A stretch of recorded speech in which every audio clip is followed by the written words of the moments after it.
Good afternoon. Welcome to the debate held together by Stefan Batory Foundation and the Warsaw Office of the European Council on Foreign Relations. Thanks, Office, for this cooperation. The topic of this debate is European security order on the brink, the Russia crisis and what next. My job for today, I am a president of the Stefan Batory Foundation, is very short. I'd like just to introduce shortly to this debate and then leave the rest of the job to Mr. Maciej Zakrocki, political commentator and expert on foreign issues working for Radio Talk FM, and he will take duty of moderator of this debate. So thanks for accepting this invitation. And he will also introduce our splendid guest who will talk about this very important topic. Let me share some introducing remarks concerning the way we will be doing this debate. We are very happy that many other media outlets are helping us to reach the audience, and we are transmitted by Euroactiv, Okopress, Politica Weekly, internet portal of Foreign Affairs, and Video Code. So thanks for the help. And this debate, as you can see, is held in English, but to reach Polish audience, we are being helped by Miss Marta Brudn and Mr. Maciej Zgondek. Thanks for translating our debate into Polish. And also I'd like to express my gratitude to Miss Anna Borycka and Miss Elżbieta Żurawska, who are translating this debate into Polish Sign Language. So that's all what I wanted to say in the beginning. And now, Mr. Zakrocki, the microphone is yours, so go on. Thanks a lot. Thank you, Edwin. I'm very happy, and it's a great pleasure to be the moderator of that debate, having such a distinguished guest. So let's start from the introduction. Today we have Marie Dumoulin, Director, Wider Europe Program, European Council on Foreign Relations. Good afternoon. Good afternoon. Hello. Pavlo Klimkin, Director of the Program on Regional and Russian Studies, Ukrainian Regional and Russian Studies, Ukrainian Minister of Foreign Affairs. Hi everybody. I'm not at the Institute for Future anymore for quite a time, but it's a pleasure to have you on the same panel anyway. Super, thanks a lot. Vygaudas Ušackas, board member, Avia Solution Group, former Lithuanian Minister of Foreign Affairs. Good afternoon. Dzień dobry, good afternoon to everyone. Włodzimierz Cimoszewicz, member of the European Parliament, former Polish Prime Minister and Minister of Foreign Affairs. Good afternoon. Good afternoon. Okay. So I think that the best solution is to start with the description. What is the state of the game? Are we really on the brink of war, or are we panicking? And passing this question to Pavlo Klimkin, I want to add some comment, because it was quite surprising for many politicians and commentators at the end of the last week, when Mr. Zelensky accused even Western media reporting of undermining Ukrainians' faith in the government and stoking economic panic across the nation. And he said that we do not see a bigger escalation than it has been before. He did not think the security situation is more intense than it was at the peak time in early 2021. And the last comment of Mr. Zelensky, if you allow me, he complained that the image that mass media creates is that we have troops on the roads, we have mobilization, people are leaving for places. That's not the case. We don't need this panic. So Thanks, everybody. Let me start with your point, probably mapping out a couple of more where I believe we are now. Firstly, at the same day, Volodymyr Zelensky told the Washington Post that the Russians could have taken Kharkiv, the second largest city. And just today, speaking in our parliament at the Verkhovna Rada, he publicly signed his new decree about making our military forces, growing by, just imagine, 100,000 people. It's basically 1/3, ending up conscription. It's all in 3 years, and a couple of other points. One point is that all this key responsibilities are with our parliament according to the Ukrainian constitutions anyway. Whether it's more about populism or something else, we could discuss further. But to analyze what Volodymyr Zelensky had said is quite an issue. And there is nothing ironic in my statement because on many occasions he's just too emotional, saying what he feels, and it's his way to express himself. It's quite known here in Ukraine. So my first point: what is the sense and what is the game for Vladimir Putin in all that? I believe, oversimplifying a bit, it's about two fundamental issues. One is about pushing and testing the Western red lines and trying to adjust the rules, if there are still rules, to the current vision of geopolitics by Vladimir Putin. And for him, it's about structuring geopolitics in different zones of influence. Zone of influence is such, zone of priority influence, and zone of dominance. The difference between them to have a say, to have a final say, is to have the only say. Again, oversimplifying a bit. And the second point is Ukraine, because he said publicly in his famous article, but on a number of other occasions, that Ukraine for him is an artificial reality. Our statehood is artificial, our language is artificial, our history is artificial. Basically, everything around Ukraine is artificial. He even called Ukraine famously anti-Russia. So anti-Russia in itself, denying any sort of substance and any sort of special mentality on anything Ukrainian. And the real point is that he actually believes in what he keeps saying.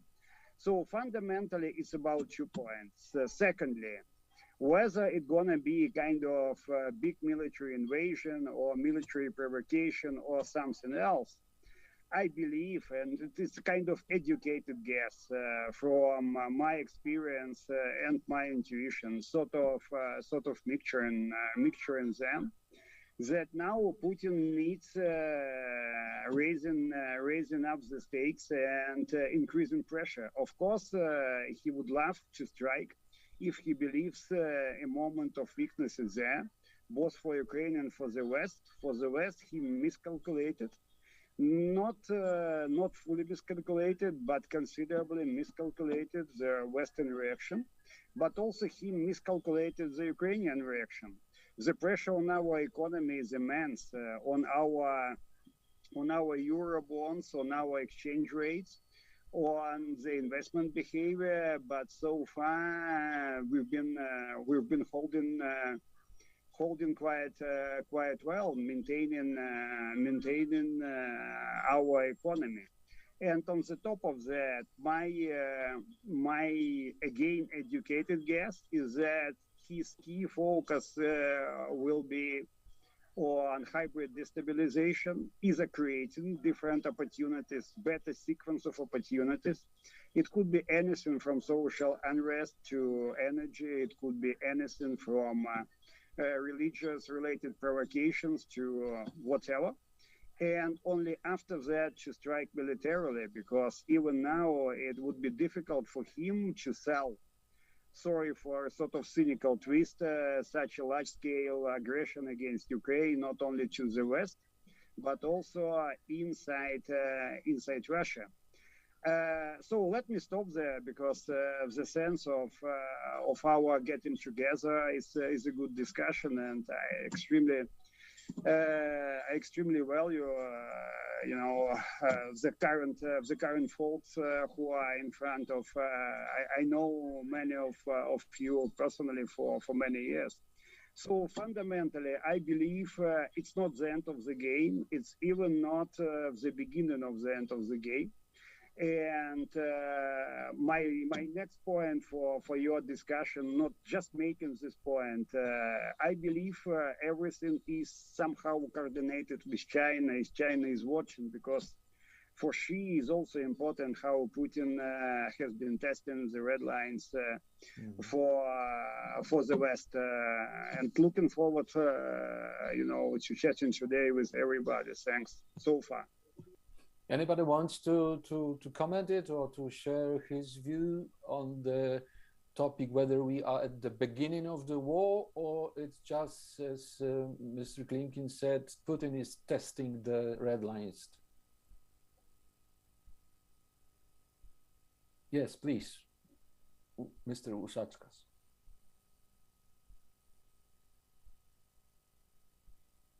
Vygaudas Ušackas, please. Sorry, I hope you can hear me. Yes. Yeah. Now it's. So I just want to make four fundamental points. I mean, first, I think there is nothing new. The Russian military buildup and the Kremlin political blackmail should not be regarded as a radically new development in Russia's strategic behavior. Why? Because since 2014, by using hybrid warfare, Russian leadership continues to reject the outcome of the Cold War and insist on a new European security order based on spheres of interest rather than the free choice of nations to forge their own alliances. And therefore, the recent developments I consider as yet another episode of Russia addressing what I call a profound and long-term clash of worldviews between Russia and the West. And at the heart of that clash are fundamental differences over Ukraine and Georgia's right to choose alliances and association with the West. It's also about European values. So, partly linking to the question whether President Zelensky, exaggerated or underplayed the risks or not, I think the West cannot be neither complacent nor driven by panic and exacerbated reactions. Secondly, it may sound provocative, but I'd like to offer that consideration, having spent considerable time in Russia and also as EU ambassador and trying to understand President Putin's thought. I think for him and for a larger public of Russia, President Putin may be seen as the one who is winning, the very beginning of a long haul game. Why? Because after 20 years of not being taken seriously, he has received an invitation for a strategic dialogue with the US president, who just recently approved the definition of Putin as a killer. And that discussion is taking place between US and Moscow, NATO and Russia, and within the OSCE. Albeit unrealistic demands of veto right over NATO open door policy, Russia received, however, a number of proposals from the United States and NATO. I have not seen them, but I mean, from the quotations, one can describe them as a de-escalation agenda. And finally, President Putin have obtained a desired recognition, a respect as unavoidable partner for the United States to discuss Russian-defined red lines over European security. Now, what's the Western response? Well, it's both strengths and weakness. Strengths, it's of course, I mean, both US and NATO flatly refused to consider any changes to NATO's open door policy or its relationship with Ukraine. US has put 8.5 thousand more troops in enhanced readiness status, which will support the NATO response force if activated. A number of NATO allies, you know, from Poland to Lithuania to United Kingdom and Denmark and others have offered to increase air, naval, and ground-based reinforcements. And US is considering to impose additional sanctions.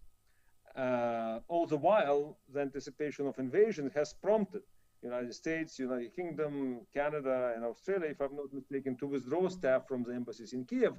And of course, that sends a strong message, speaking as an investor and as a businessman, to the investors' world. I will not disclose any secret that a number of very serious international investors in Ukraine are now considering different scenarios and contingency plannings, how to reduce or even to withdraw the operations. And that's why I, to an extent, appreciate and understand President Zelensky's effort to calm down and to make a balanced assessment because of potential effect to overall economy.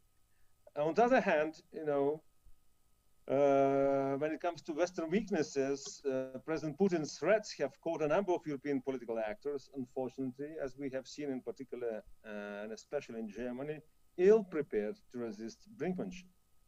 Public dichotomy between US and Ukraine, to which both Marci and Pavlo have referred, over the threat assessment, sends a controversial message on how to react under current circumstances. And of course, the European Union's inability to deploy a military or to agree to deploy a military training mission in support of the Ukraine only underscores the chimera of serious pan-European security initiatives independent of the United States. Fourth and most important, who will be the winner in this prolonged clash of worldviews between Russia and the West will depend not so much of what Kremlin will do, but what the West will do and will not do. And that's why, at least myself, have been, advocating that the West needs to have a realistic long-term strategic approach towards Russia, which will require a set of principled policies and considerable staying power from Western decision makers. What we understand suggested confidence, security building measures, arms control, transparency, if well considered and mutually applied, may play a positive role to mitigate military risks and avoid unintended military consequences in the times of high concentration of military forces and large-scale exercises. On the other hand, the de-escalation agenda should be accompanied by a more assertive political and economic instruments required in defense of NATO allies, Ukrainian sovereignty, and international rules-based system. What I mean by that is, first, increased deployment of US NATO troops on the eastern flank of NATO. Secondly, significantly ramping up military support to Ukraine by trainers, equipment, special operation forces on multinational basis.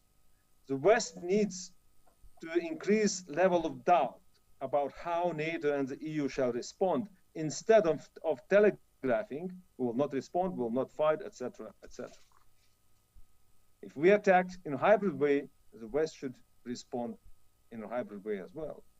It will also require pushing forward implementation of Minsk agreements, something which is still pending. Yesterday, I attended a conversation with Bob Zolik, as you know, one of high flyers, former US diplomats, former president of the World Bank, and on the subject of setting the record straight on NATO enlargement.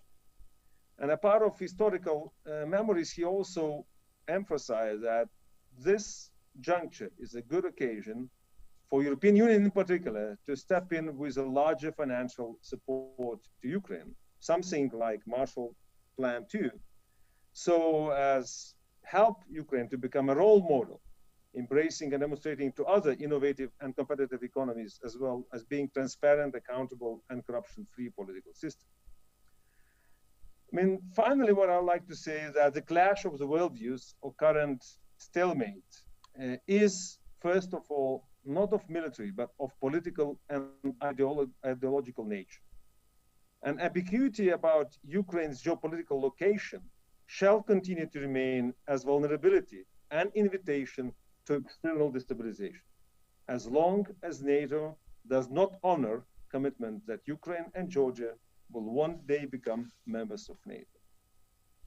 Therefore, I think the strategic call for the Western community is really to go beyond the current political arrangements between NATO and Georgia. And, you know, we have to push towards invitation of Ukraine and Georgia into membership action plan, while at the same time, it will be only possible if we offer something to Russia, something like integration agenda in the future, when it returns to democratic paths and ensures, democratic freedoms, pluralisms, and the rule of law. So those are the considerations I wanted to share with you. Thank you much. Well, a lot of points, a lot of important topics was mentioned.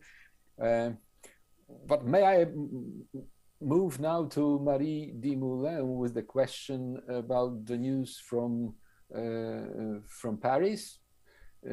Because President Emmanuel Macron is probably the only one leader who spoke with Vladimir Putin 2 times in 4 days. Vladimir Putin was very happy after first conversation and said that it's good to talk with Macron and that he's a good partner to discuss the issue.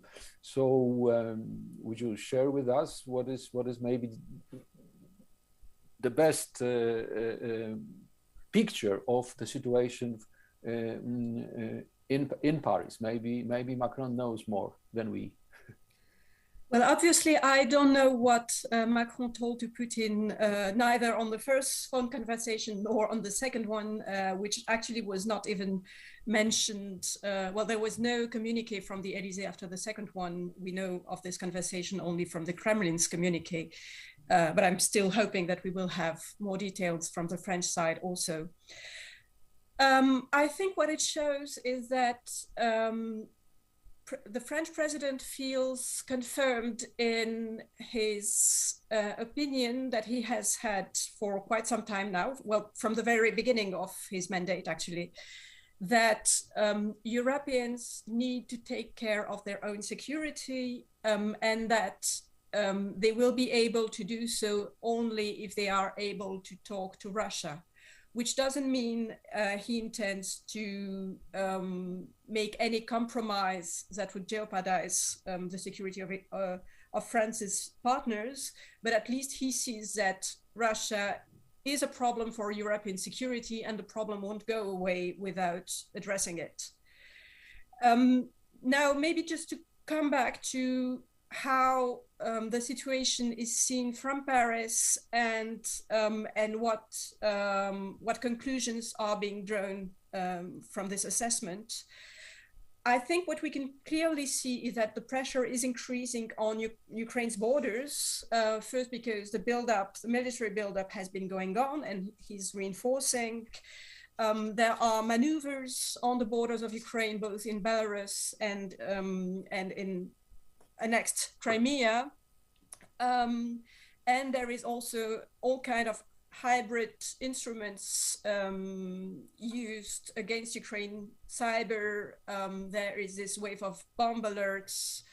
And as was mentioned earlier, the economic consequences of the military buildup are also a sort of hybrid tactic. Now, what Russia is also building up at this stage is uncertainty, and it has been building up uncertainty with sort of contradictory messages. Russia says it doesn't intend to go to war, but it's preparing for one. It says it says it's willing to negotiate, but then it puts on the table obviously unacceptable proposals. and describes these proposals as a package that the West needs to take or leave, but not pick and choose. And then it says, US and NATO answers create a good basis for negotiation, but it also says its core demands have not been satisfied, and so it's not sure it is willing to negotiate further.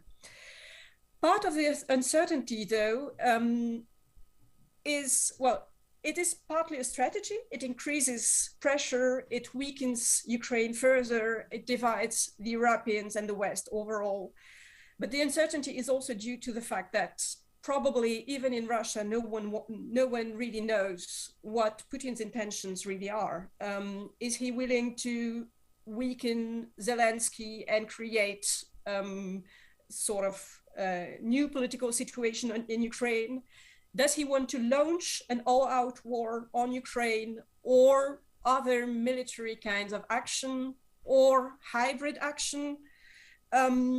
Or is he basically building up pressure in order to increase leverage in something that is going to end in a diplomatic negotiation? I think with a view to this uncertainty, we need to avoid psychological explanations. We do not really, well, Putin's psychology is part of the issue, but it's not the way we are going to find an exit to this situation. The situation is difficult for Europeans because we need at the same time to deter and de-escalate. That means we need to display determination and unity without feeding tensions and without actually triggering what we are trying to avoid. Another part of this difficulty is that Russia is willing to discuss European security and the place of NATO in Europe, but it is threatening a country which is not a member of NATO yet, so it's also more vulnerable than actual NATO members. And it's willing to discuss European security with the US, but without Europeans and without Ukrainians. So it's denying agency both to Europeans and to Ukrainians. In this situation, what the Europeans can do is probably the following. A, be prepared to all scenarios and reinforce their resilience, both for the scenario of an all-out war, but also for all other options that Russia actually has.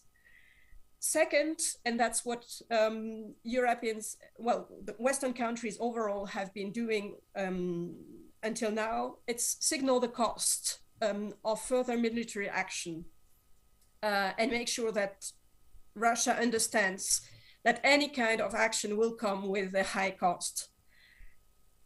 Three, we also need to offer an exit strategy by signaling the possible benefits of a negotiation. And that's what the US has been doing by putting on the table possible talks on further transparency and confidence building measures, INF, etc. Russia needs to see that it can get something out of negotiation, which it will not get if it goes to war. And the last point, which is no less important, Europeans need to remain firm on fundamental principles of European security as enacted in the Helsinki Final Act and the Paris Charter.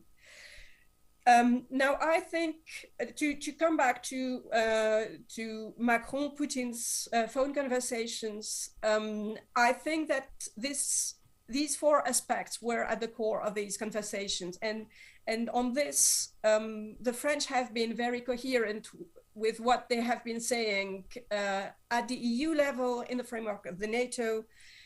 So be prepared, work on possible sanctions, remain firm on the basic principles of our security, but also remain open to dialogue. And I think that's what Macron's contacts with Putin have been signaling. There is a possible exit through negotiations.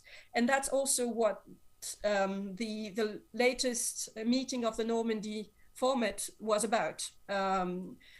Remind that the start of the problem was Russia's destabilization of Eastern Ukraine and the consequences it had for European security, and remind that there is a way out of this situation, which includes Ukraine, because the Normandy format is actually the only format of negotiation in which Ukraine has been taking part over the last weeks. And if we can manage to have progress in this format, then maybe it also contributes to the overall de-escalation. Yeah, that was it from my side, but I can. Thanks a lot. And if I can ask for the first general comment, Włodzimierz Cimoszewicz, we are afraid, I guess, in Poland, what's happening around the Ukrainian borders. We are the neighbor of Russia. We are the neighbor of Ukraine. And today, Polish Prime Minister Mateusz Morawiecki is in Kiev. He talked with Denis Shmyhal, the Prime Minister, and said, we are ready to provide Ukraine with tens of thousands of shells and artillery ammunition, Grom anti-aircraft missile sets, as well as light mortars, reconnaissance drones, and other defensive weapons. Do you think that the Polish reaction, the Polish government reaction on that crisis is correct? And what is your opinion about the possible next day's situation in this crisis? Thank you very much. Answering directly your question, I would say that finally Poland presented a little bit more active position. I've been disappointed for weeks and months with lack of that kind of clear position of support of Ukraine. I'm not going to make it a kind of secret. I'm critical of Polish policy toward Ukraine in last years. I remember completely different situation from the days of President Kwaśniewski, when I accompanied him to Kiev in 2004 during Orange Revolution as Foreign Minister of Poland, etc. But let me make a little bit broader comment related to the issues mentioned by earlier speakers. Your questions about possible scenarios, about what will happen between Russia and Ukraine are of course reasonable. However, thinking this way, we continue to make and to repeat the same mistake as the West has made so many times before, at least in the last 15 years. The model of Russia-West relations is of that kind that this is Mr. Putin who sets the agenda of those relations. He has initiative, political initiative in his hands. And that has been repeated by many commentators in recent several years, that our policy is very reactive. We just react to what Mr. Putin is doing, always trying to guess what are his intentions, what are his real plans, how far is he going to move, etc., etc., etc. I must say that as a rather former than actual politician, I cannot understand that kind of behavior of the West. Why do we tolerate the situation that this is Mr. Putin representing a country which is of course big, which is of course military powerful, but which is much, much, much weaker than the West? Why do we accept that kind of situation? Why do we tolerate that he continuously has initiative? Why don't we try to seize initiative from his hands? Why it is not him who has to try to guess what the West is going to do? And why don't we set the agenda? Why we are asking, why we are trying to place him to accept our efforts to de-escalate the situation created by him? Why do we, in fact, accept silently his rhetoric and his ideology saying that NATO is threatening Russia? Who the hell in our country is threatening Russia? Who has any interest in threatening Russia? Why do we tolerate that only 4% of Russians believe that this is the Russian government who is responsible for the present tension between Russia and Ukraine? And 60% believe that this is the West. This, of course, result of Russian Kremlin propaganda addressed not only outside but also inside this country to their own people, but which is not confronted actively by us. There's internet. Why don't we try to reach millions of ordinary Russians presenting completely different narrative? You know, that way, behaving that way is the strongest guarantee that we will face a similar situation, similar cases, time by time. I remember 2014, I remember those liberations, Siski going to catch Mariupol or not, etc., etc. Of course, I understand how dangerous is the situation for Ukrainian friends. I understand that very well. I believe we all should support Ukraine any way it is possible, of course, without making the situation hotter.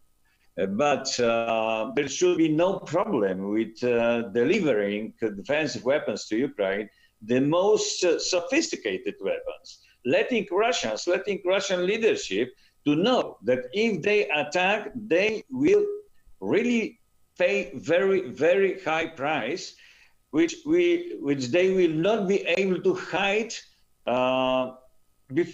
in front of their public opinion, in front of their society. Let them know that. Let's show them that. Not only with our, let's say, words and political initiatives. So I personally believe that our reaction to this situation, but to any situation of that kind in our relations, should be really very transparent, very frank, but tough. Of course, I understand all of the problems with the unity or lack of unity or problems with unity on our side. But sometimes, again, I cannot understand the tactics of us, of the West, of European Union. For instance, the sanctions imposed on Russia after aggression against Ukraine in 2014. Why did we impose sanctions which required unanimous approval every 6 months? Why didn't we impose indefinite sanctions under the condition that they can be suspended if Russia changes their behavior? Why do we make that kind of mistakes, then creating difficult situation for ourselves? You know, in 2014, I remember Atlantic Council big conference where I was asked what should be done. And one of 2 points, the first point was, I told that the American host, leadership is needed. Then there will be followers. There will be no followers without leader. And now, of course, that is the part of much broader problem of transatlantic cooperation, role of NATO, role of European defense capabilities, etc., etc. Maybe we'll discuss that later on. But you know, of course, understanding that we must become better prepared to self-defense, understanding the reasons for which Americans have to make a shift of their potential, their power, of their personnel, etc., to Pacific region. Understanding that, I cannot accept those political initiatives which may one day contradict the credibility of NATO obligations, duties. So yes, let's fill that gap that is going to be created by American people. But let's not make anything weakening transatlantic alliance, but also transatlantic partnership and cooperation. Thank you. Thank you very much. And I think that it is a good moment to talk about this unity and the possibility to to create, to build the West or Western response to such a situations like we have now. And I think that this is absolutely irony that today in Kiev we have Mr. Morawiecki, what I already said, but also his Dutch Prime Minister, Mark Rutte, with his new foreign minister. There is a delegation of the European Parliament with the David McAllister, the head of the AFET committee. There is the Commission Executive Vice President, Valdis Dombrovskis. All of them are in one day in Kiev. So the question is, who is in charge to talk? Who should talk to whom? Because it looks that there is no unity, even if most of these politicians I mentioned represent the one point of view on that situation. So where is the problem? Why it's so difficult to build this unity and to create the real power for Mr. Putin to be afraid? Who wants to comment it or to answer, please?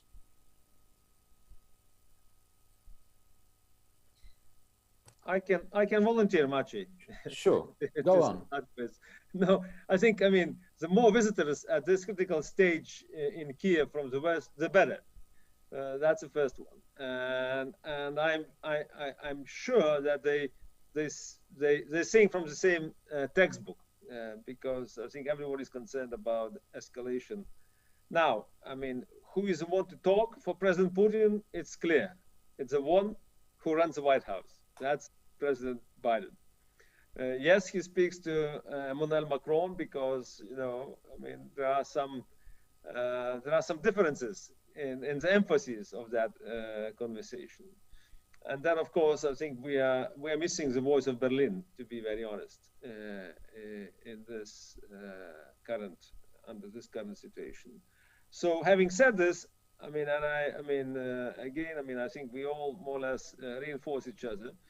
And what Włodzimierz Cimoszewicz said, I mean, and sorry, Maria, I'll challenge you a little bit, with all due respect, when you said Emmanuel Macron's approach or European approach is de-escalation and deterrence. But that's exactly the difference, I think, between you on the one hand and Włodzimierz and myself, because we speak I believe that what West needs is not only de-escalation, but also assertion of our force, of our capacity, of our political will, which is, I mean, you know, which is not yet at the stage which European Union in particular deserves and Ukraine requires.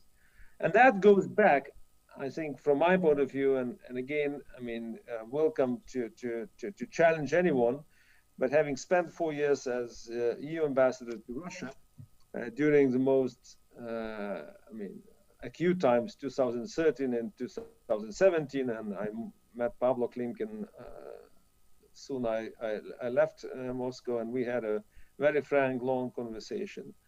I think, I mean, there are two fundamental issues. First, President Putin knows what he wants from relations with the West and from Ukraine. He does not want to see Ukraine as a successful Western country, and that's a fundamental issue. European Union and the United States does not have a strategy vis-a-vis Russia. What would be the end game in our relations with Russia? Because President Putin's challenge and an entire aggressive behavior is very much driven due to the fact that he believes he was left alone, that Russia, that the West have lied to the West, and Russia never received an equal treatment or equal right as others when it comes to European security. And I think we have to answer. We should answer ourselves. The Western leaders, in particular, who are more lukewarm to Russia for different interests, they have to answer. To be honest and to answer what kind of relationship they would like with Russia. And I think the answer should be, I mean, I think it's unconventional maybe at this stage, but the answer should be that we are open to democratic Russia to integrate into the Western structures, which will be different from those which they are. If they return to democratic paths, like in the times of Yeltsin or even Gorbachev, like they will, I mean, accept political pluralism and individual freedoms, and but also respect territorial integrity of neighbors, of Ukraine, of Georgia, and others. And we should be open to that. I mean, we should think out of the box. But first and foremost, we have to have, and I fully agree with those who spoke. I mean, and I've been advocating for a long time. We have to help any way we can Ukraine and Georgia and other nations who want to aspire to be part of the Europe whole and free. The Baltics went through the bottlenecks and we joined NATO. It was not easy. The Poland paved the way back in 1997, and that's why the West should be, I mean, honest in first honoring commitments which we made to Ukraine and Georgia towards membership action plan, but also being open to democratic Russia. That will help us to lead the way forward. Thank you. Marie Dumoulin, do you want to Yes, answer? And if I can also ask you to add some more comments about this German position to the situation. It was mentioned just now that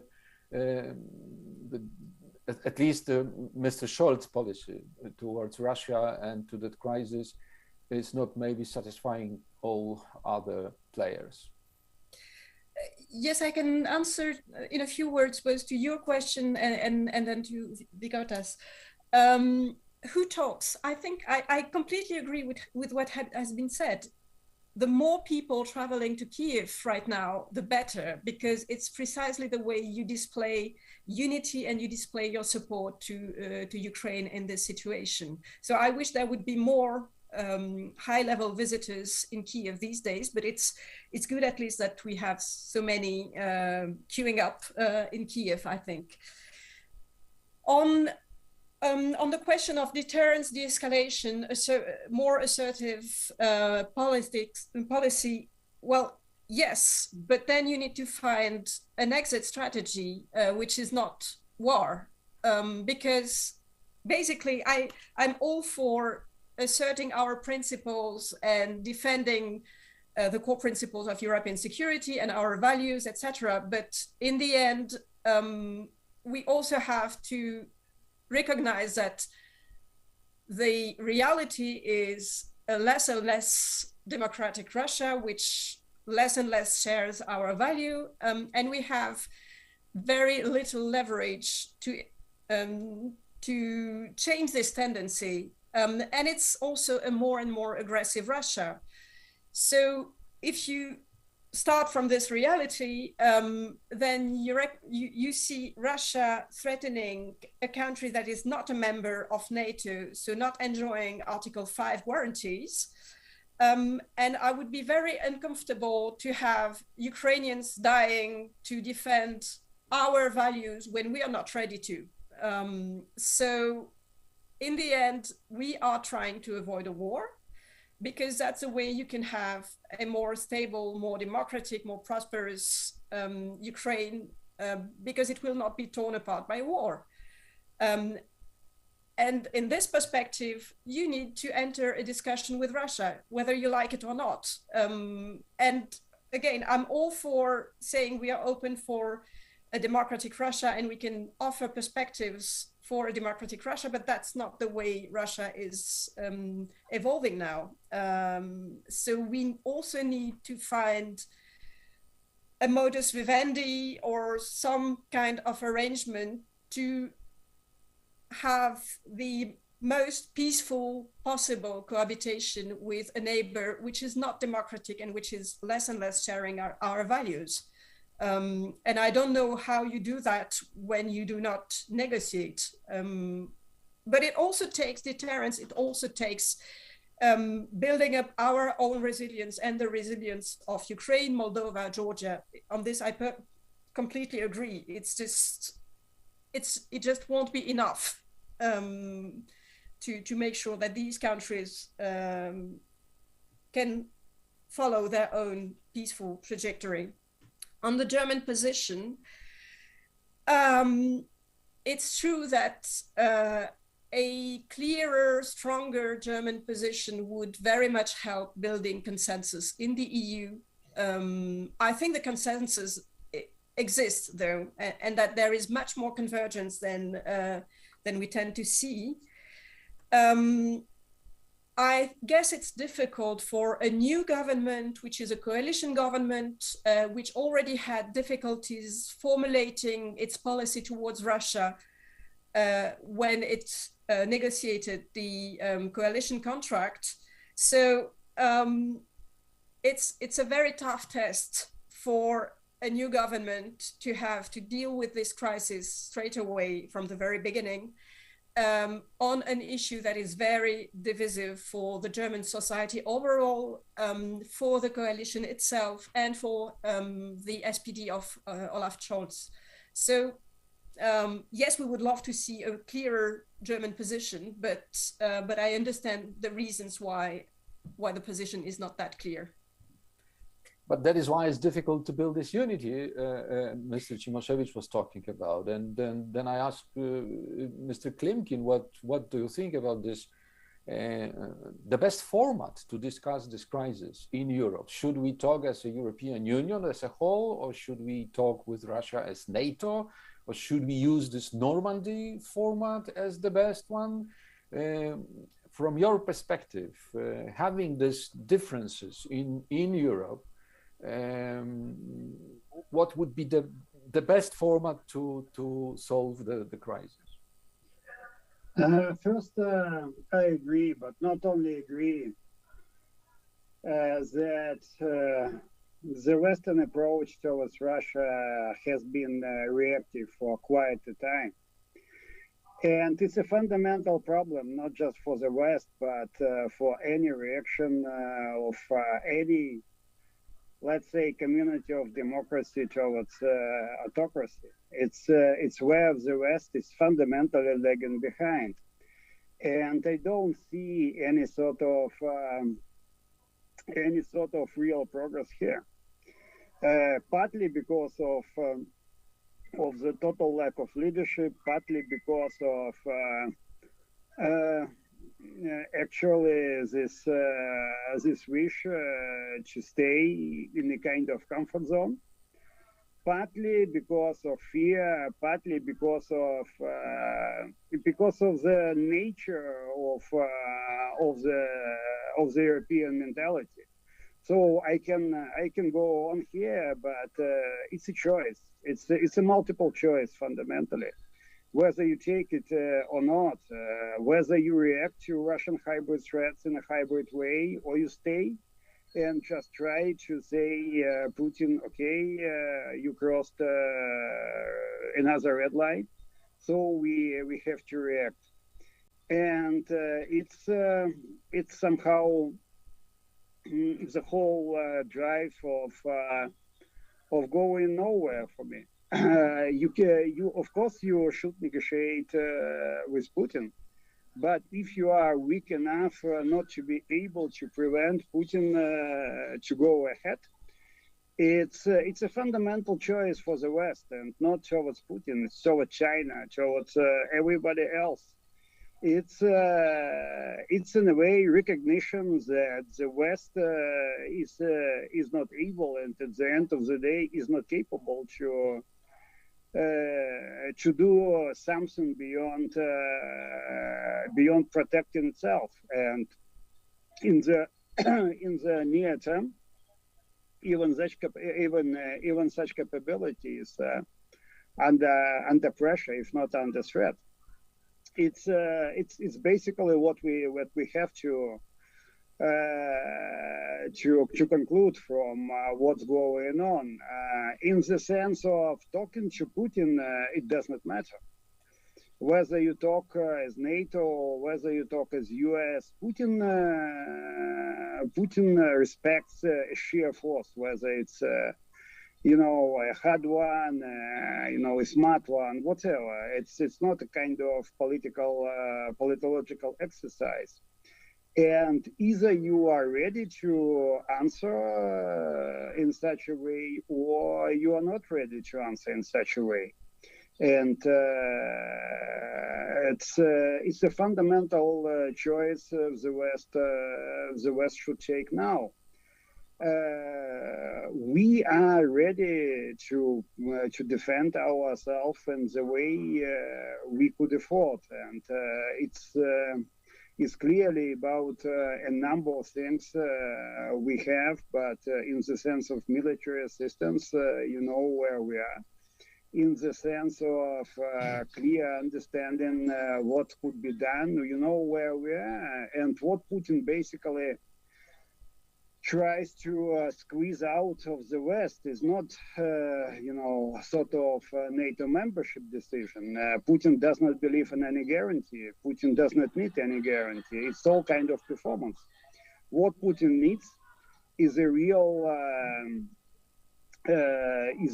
control over Ukraine, and even more, he would like to influence Ukrainian internal politics in order to escape this narrative of anti-Russia. It's exactly what he mentioned.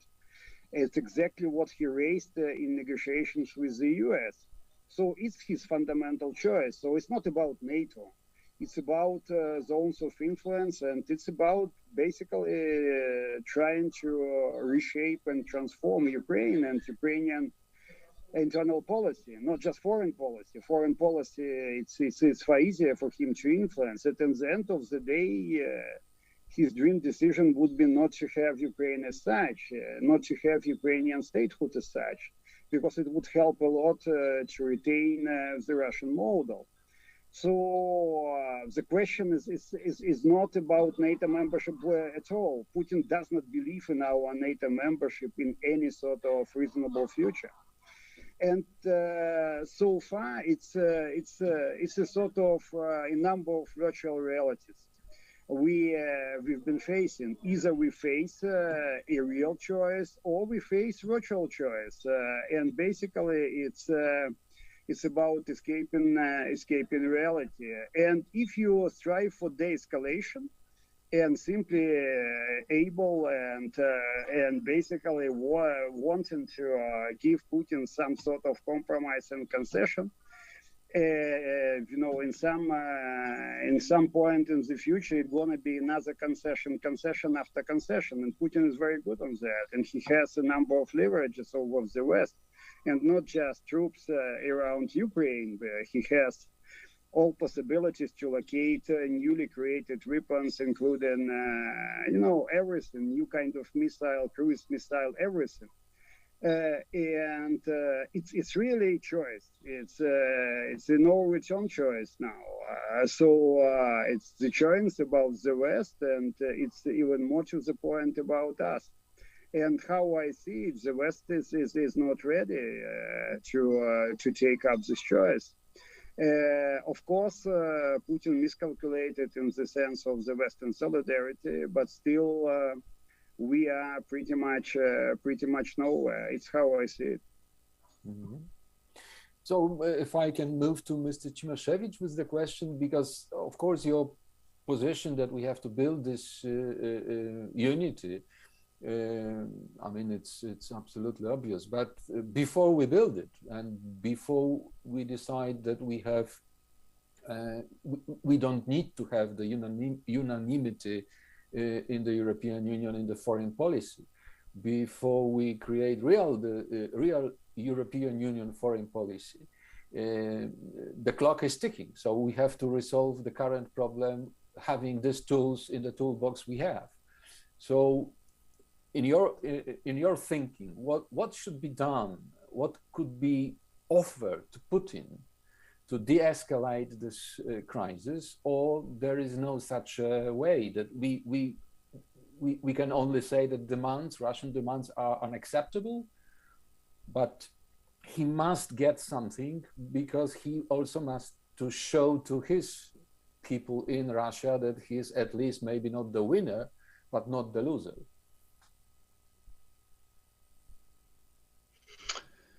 Sorry to say that, but his problems with his society and with his public opinion are his problems. I do not understand why should I care about his problems that he created himself. In such a situation, when we have to deal with an aggressive country, which proved in the past that it is ready to aggress, to break the fundamental norms of international law, of international relations, etc., etc., we must understand that, of course, it is always better to talk than to fight, but I know only two options of, let's say, policy in such a situation. One element, part of this alternative is to appease, another is to deter. And if I hear also in our discussion, but those days, those weeks, everywhere, calls for talking to Russia, talking with Russia, I ask myself, yes, there is a very, very precious desire to avoid war, and I support it. But at what price? But what are precise goals for such talks with present Russia, in that situation created by Russia? And I would try to convince everybody, do not believe in any tactics of appeasing Russia. This is not going to work. It didn't work 80 years ago. It will not work now. Of course, 80 years ago with another country. This is not the model of policy which proves to be effective. And yes, let's try to talk with them. You say that there should be some points, some issues, some area where we can come to a kind of compromise. I believe that Americans made some offer to come back to some traditional, existing earlier regulations concerning, for instance, intermediate range missiles, which is a very important issue, which is transparency of military drills, etc., etc. Let's come back to the open sky solutions. It worked decades ago. It was a real achievement in time of the Tom. Why shouldn't we come back to that? That was a real loss to all of us. I believe that also to Russia. Maybe it can be a kind of success for Putin, nothing else. No concessions related to the principles, no concessions related to Ukraine, to Georgia, to all those countries. Let's not make a peace at the expense of Ukraine. Let's do everything to preserve peace. I personally believe mostly due to acts allowing to deter, allowing to stop. And unfortunately, this is a clear, transparent declaration concerning future sanctions. Tough, painful, costly for both sides, unfortunately. And the real question is, are we able to understand that the price we will have to pay for sanctions and counter-sanctions is still lower than the price for not imposing them, for letting Russia to continue its aggressive policy? And of course, you know, being a European living on the border, on the brink of European Union, my house is 3 kilometers away from the Belarusian border, where today there are Russians, not only Belarusian military personnel. I understand what is the risk, what is at stake, but I strongly believe that concessions, easy concessions, such, let's say, opportunistic policy is the worst recipe in this situation. But if I may ask you to add to your comment, having in mind just two remarks. First, Russia supplies about 1/3 of Europe's gas. And the second, price of the gas now is around 5 times higher than a year ago. And as you know, the Europeans are very afraid about the gas prices. So having in mind those 2 points, would you comment again? I know that very well. I know that very well. But I also know that Russia, without incomes from exporting gas and oil, will be bankrupt. And this is like in our, let's see, we have that Polish saying,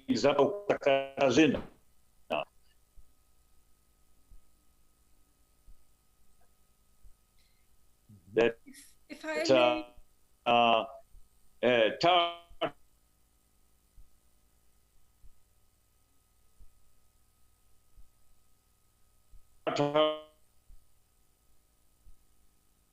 I have a problem with the connection with Mr. Cimoszewicz. I don't know whether it's only my problem. It's because very close to the Belarusian border. Maybe yes. Maybe yes.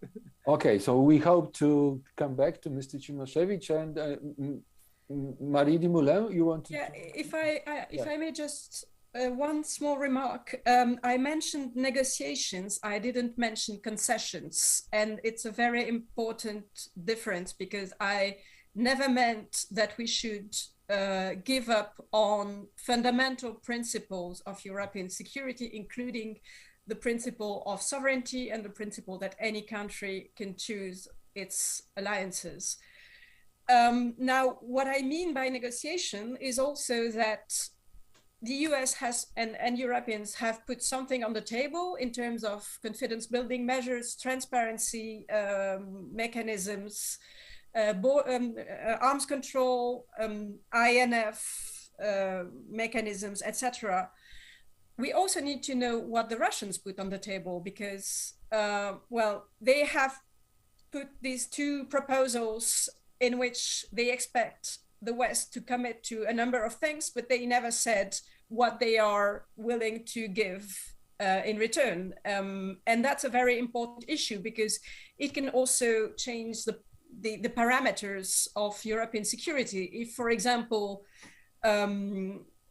Russia accepts to enter a meaningful negotiation on the settlement of the conflict in Donbass, then the security of Ukraine will be reinforced. The issue is whether Russia is ready to engage in this negotiation and whether what we put on the table is enough of an incentive to have Russia also accept compromises on its part. So that's what I meant with negotiation. It's basically not just give away something to Russia, but also have a sort of give and take negotiation in which maybe everyone has something to win. Mm-hmm. Yeah. Pavlo, Klimkin, from your perspective, what could be put on the table to keep the faith, let's say, and but also to looking for the solution? There could be very different options which are not from the security-related stuff. For example, recognition of Russian vaccines could be one option, and for Putin it was a point of prestige and a point of reaching to many around him. So in the security sense, what I very much concerned about is a sort of deal to put a lot around Ukraine on hold. Our way to the NATO and EU on hold, military assistance partly on hold, NATO infrastructure partly on hold, and a lot of other issues.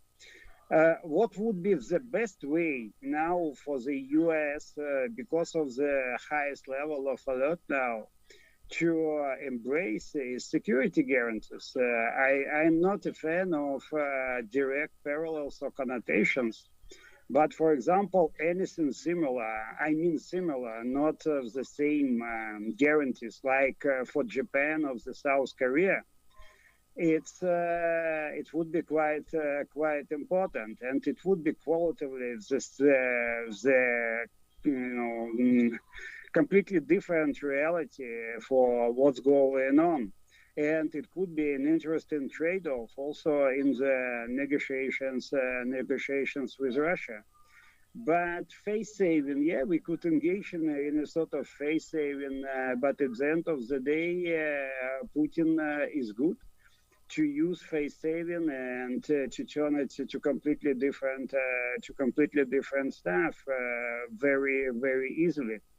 So we are not talking about sort of normal fair negotiations. We are talking about negotiations with Russia, and any deal should be simply, backed with clear sense of how it should be enforceable. Any commitments, we don't believe in Putin's commitments on everything from security to gas. So at the end of the day, according to opinion polls, nobody in Ukraine believes in Putin's commitment. And enforcement is key. It's not about getting a deal. It's about to find out how to enforce, how to realize this deal, how to make it sustainable. And exactly here we have a fundamental problem. We can talk about everything, but the point is what to do next. What are the threats? How to trust Putin? And basically, nobody in Ukraine is able to trust Putin. So I'm pretty skeptical about any deal, and for Ukrainians, it's difficult to accept any deal with concessions. Of course, we are not talking about concessions, but a lot of compromises which are under discussion now, and especially in France or in Germany, look for us, for Ukrainians, exactly as concessions. So Putin indeed, got an initiative, and at the backdrop of this initiative, he wants concessions, not compromises. And it's a vicious circle. Either you go into such concessions, and it will be a vicious spiral of another concession after other concessions, because he have leverage, or it's going to be tough, but there is no political will to get tough. And I don't see something in between. Sorry for that. Mm-hmm. So, Mr. Ušackas, I think that your perspective could be interested in that issue. Lithuania was under strong pressure from Russia in 1990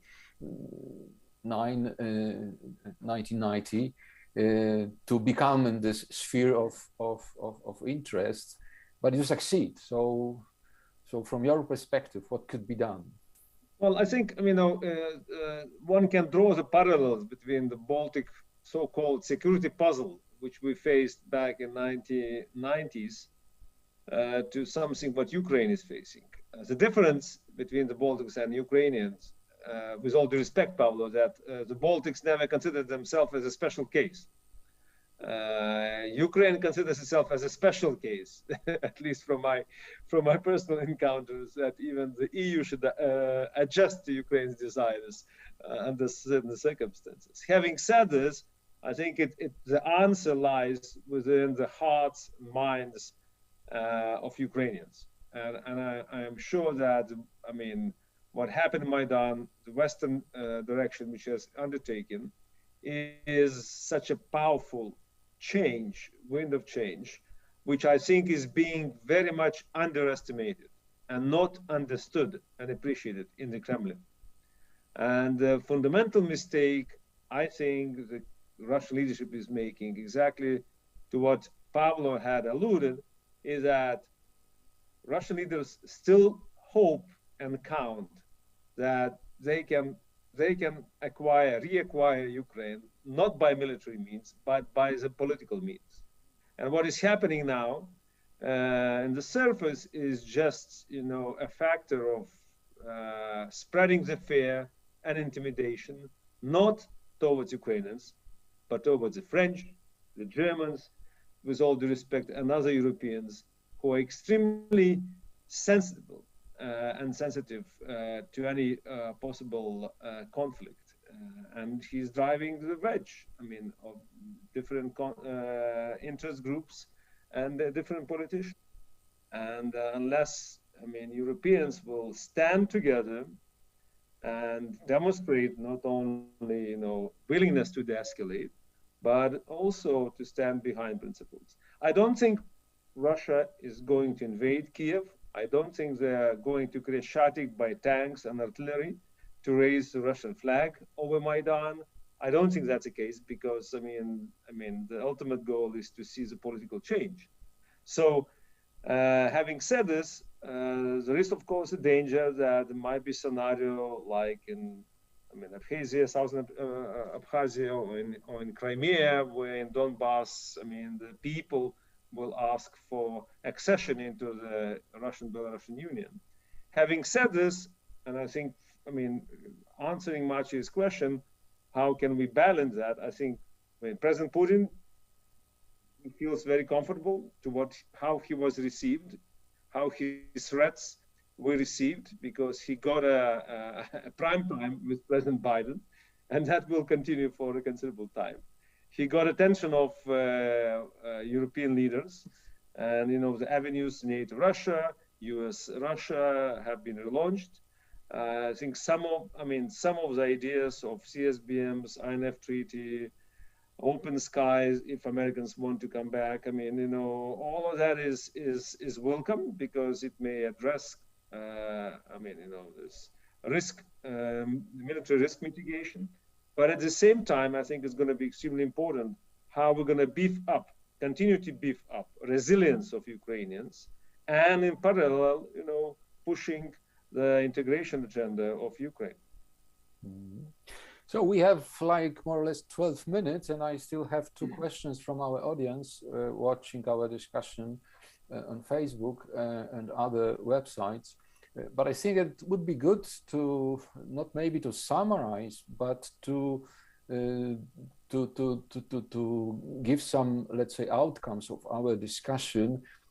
Coming back to this European security order, Mr. Cimoszewicz said a lot what should be done, but in reality, we know that there is difficult to build, even inside the European Union, the common position towards Russia. It was mentioned that the Scholz position is not so clear, but also today we have Mr. Orban in Moscow discussing with Putin about the gas contract, nuclear plant reconstruction in Hungary. And of course, we know about the tensions between Hungary and Ukraine on the Hungarian minority issue. So I also remember the discussion in the European Union about the new sanctions on Russia, and Cyprus decided to block it, because blocking this, Cyprus wanted to make a deal to put some sanctions on Turkey. So having in mind all these difficulties, how can we talk about the unity and the future of the European security order? And is it just impossible to build it, or gathering the outcomes of this crisis we have now, we will be able to manage? Mr. Cimoszewicz, please.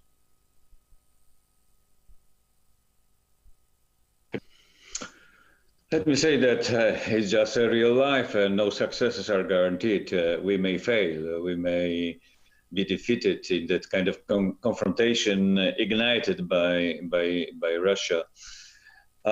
We have to understand that we are in time of political weakness of the European Union, caused, among the others, by the fact that the new German cabinet, which I support politically very strongly, doesn't seem to be ready and able to play equally important leading role in Europe as it was for years, not only during Angela Merkel.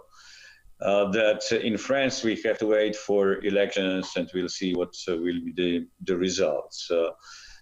Several days ago, President Macron spoke to the European Parliament. I was there, and I must say that it was a very embarrassing situation to listen to many French MEPs attacking him brutally, especially from the left and from the Greens, but also from the right.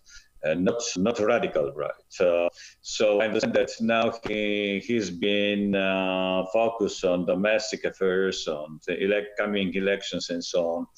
So France also is, in my personal opinion, not able now to play very important and strong, let's say, role in European affairs, being focused on domestic affairs rather. Yes, situation is very uncomfortable for us.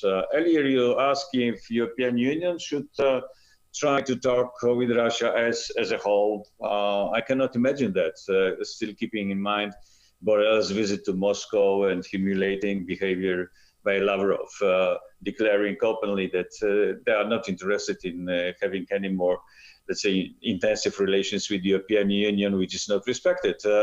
So yes, it is difficult, but it is still possible that the leaders should discuss what are alternatives and what is the price we are going to pay in various scenarios. Yes, unanimity is necessary. However, as a practitioner in political affairs in the past, I may say that there are some methods which not necessarily very public of convincing other political leaders, and that should be used in good cause. I don't know if with success, as I said before, but we should all understand how costly will be our failure. Mm-hmm. Marie Dumoulin, if before I give you the floor, I also want to add the question from one of our viewers. The lady writes as a mother from the perspective of the European Union citizen, and she writes that after the attack, Russian attack and capture of Crimea, there was no support from the European Union. And does it mean that in case we have now the war in Ukraine, which is the country neighboring to Poland, can we be also afraid that the European Union as a whole will not help the members of the EU? The question is to you, so I'm passing it to you. Okay, thank you. So I will maybe first answer this question and then come back to what has been said earlier about leadership, etc. I wouldn't agree that there has been no support from the EU after the annexation of Crimea and the destabilization of Donbass. I mean, as a former diplomat, I think this is precisely one example when the European Union was able to react in a united way with sanctions, with massive economic and financial support to Ukraine, and with very far-reaching political consequences for the relationship with Russia.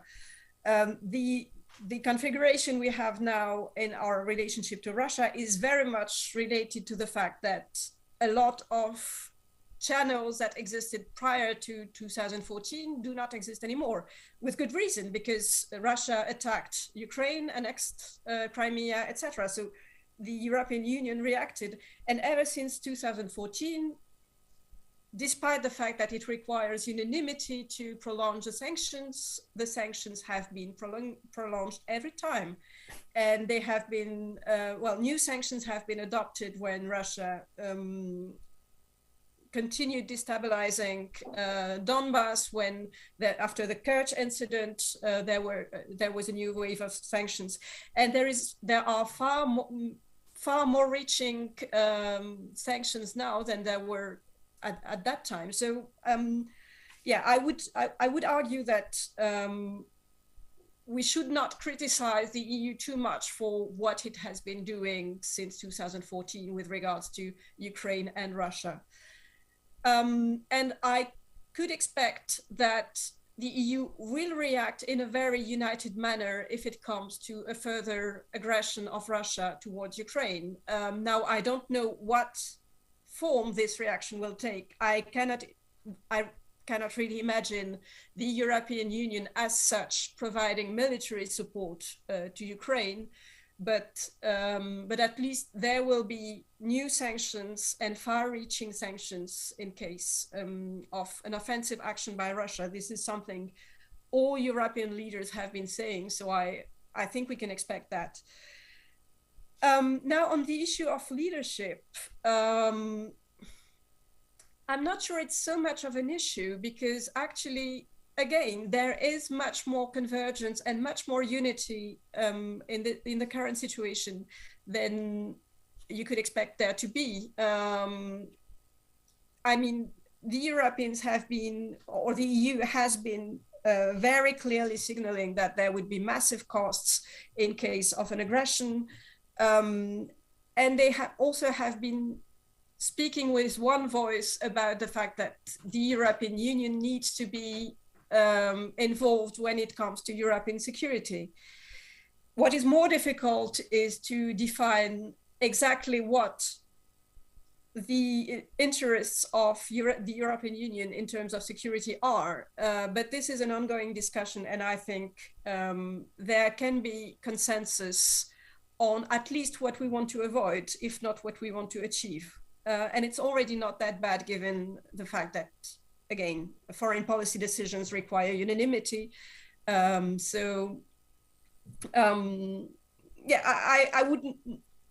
I would argue that we are not as divided as we seem to be. And when it comes to Germany, yes, it's difficult for the new German government to have a united position in this in these circumstances, but I don't see Germany departing from the European consensus and from NATO consensus. It's just a bit slower and with less leadership than we were used to when Merkel was a chancellor. But Merkel was a very long time as a chancellor. So in 2014, she had been, it was not her first mandate as a chancellor. Scholz just arrived. Let him some time to assume this leadership. The difficulty for France and for Macron personally is that if he wants to take leadership on this issue, which he would be entitled to because France is chairing the EU Council, it's not as well accepted by European partners as from other countries, including Germany, because there is always a suspicion that France is more willing to compromise with Russia than other countries, which it is not. And I think the Macron's speech at the European Parliament was very clear on that. It's not about compromising on fundamental principles of European security. It's about engaging in a negotiation which can bring added value for European security. But again, there is this suspicion, and I'm not sure he can overcome this suspicion in a few days and appear as the natural leader of the European Union on this issue. And it's not that much related to in domestic politics in France, because there again, because he was so spectacularly engaged on the Russian issue in 2019, it will be part of the domestic debate in France, because opposition will say, you have engaged too much or you have not engaged enough, but his Russia policy will be a matter of internal political debate. So he has to deliver on it also. And for this reason, I think he's willing to engage now, but I'm not sure whether European partners welcome this willingness. Mm-hmm. Short comment, Vygaudas, Ušackas. Well, I think we're coming to the close. So I mean, I think first what Marie said, the European Union has been and will remain the major economic and political partner for Ukraine, not only in terms of financial support, which reaches billions of euros, but also in terms of larger trade partner and largest market for economic exchange between EU and Ukraine. Secondly, I believe, and again, you know, my account is that we're witnessing just one episode of a long-haul clash of the worldviews between Russia and the West. We should not panic, but neither should we be complacent.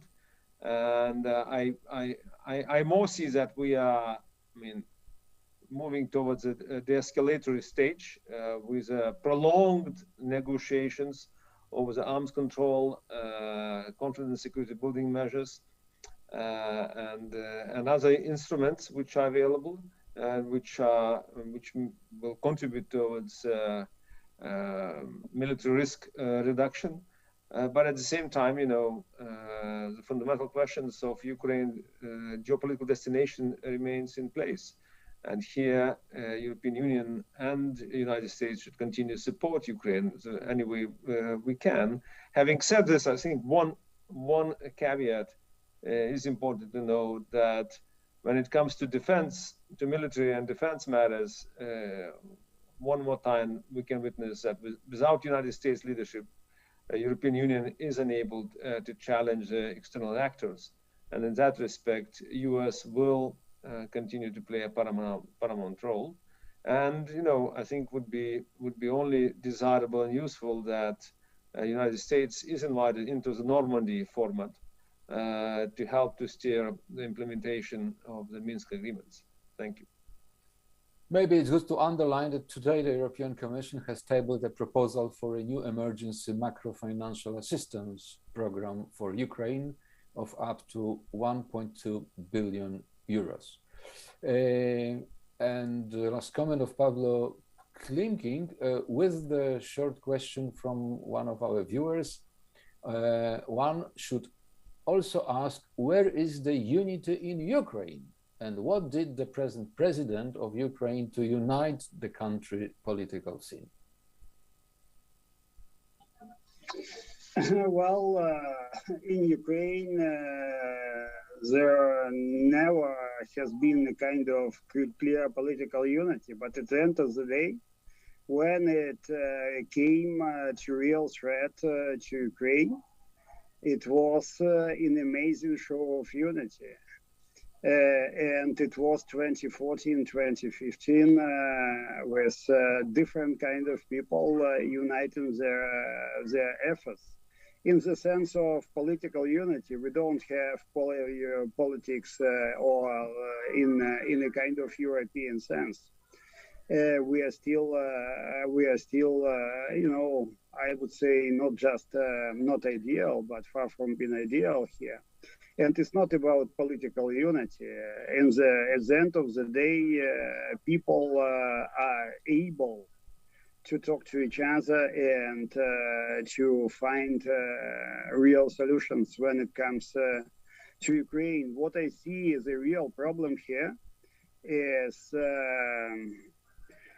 that we all understand our current status quo is not about to maintain. It's over. So in what way it could be broken, whether it's peaceful, whether it's escalation, whether it's hybrid escalation, it's difficult to say. But what my educated guess, it's a mixture of everything. And simply to follow the tactics of from the past is not an answer to the future. I'm a physicist by education, and I remember too well. It's the reality is not about repeating what was the recipe of the past. I understand we've been coming closer to the end, but here it's important to say Ukraine needs your support, every kind of support now. It's not about big geopolitical negotiations. It's about now or probably now, and it's not about overstating. Yeah. Okay, so our meeting, our discussion was a little bit longer than it was planned, so I'm sorry for that, but I guess that it was very, very interesting. So in general, thanks a lot to all panelists and speakers, Marie Dumoulin, Pavlo Klimkin, Vygaudas, Ušackas, Włodzimierz, Cimoszewicz. Thank you very much.